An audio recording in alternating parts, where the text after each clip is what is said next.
Ada pertanyaan, ya Ustadz, benarkah anggapan apabila seseorang yang berwakaf misalkan ke masjid dalam bentuk barang yang sifatnya tidak permanen seperti karpet, mushaf, yang lain-lain yang sifatnya tidak permanen. Nah, jika barang tersebut sudah diganti oleh pengurus masjid, maka pahalanya sudah terputus alias tidak didapatkan lagi oleh yang berwakaf. Nah, berangkat dari sini maka orang yang ingin berwakaf ternyata berlomba-lomba atau pilih-pilih yang bisa tahan lama. Apakah seperti itu Ustaz pemahamannya? Memang demikian, ya. Yang harus kita wakafkan adalah yang bagaimana yang kita wakafkan itu adalah yang digunakan terus-menerus. Adapun yang digunakan untuk sementara waktu, ya pahalanya juga sementara waktu. Ya, benar sekali apa yang dikatakan oleh penanya tadi, ya, apalagi di zaman Nabi memang tidak ada karpet. Maka dari itu, kalau misalnya dia lebih memilih untuk bangunannya karena itu lebih lama, silahkan, nggak masalah. Ya, tapi kalau misalnya ada orang yang menganggap, saya mau ya karpet, nggak apa-apa. Selama karpet ini dipakai, berapa banyak kaki-kaki yang memakai karpet ini untuk sholat, berapa banyak pula itu yang mendapatkan pahala di sisi Allah Subhanahu wa taala. Itu pun kebaikan.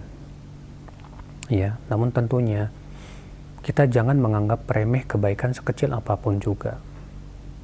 Karena Nabi Shallallahu alaihi wasallam ya mengatakan apa? Ittaqun nar walau bisyiqqi tamrah.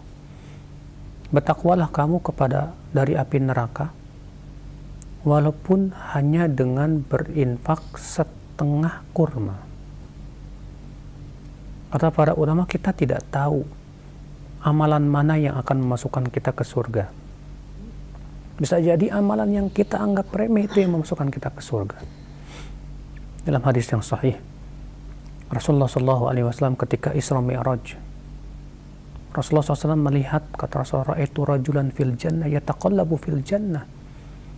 Aku melihat ada seorang laki-laki mondar-mandir di surga hanya karena batang pohon yang ia singkirkan dari jalan. Batang pohon, bayangkan. Hanya karena batang pohon yang ia singkirkan dari jalan, gara-gara itu dia masuk surga. Allahu Akbar.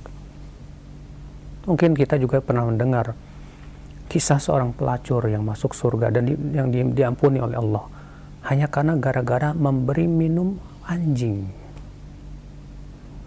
Memberi minum hanya sekali padahal itu.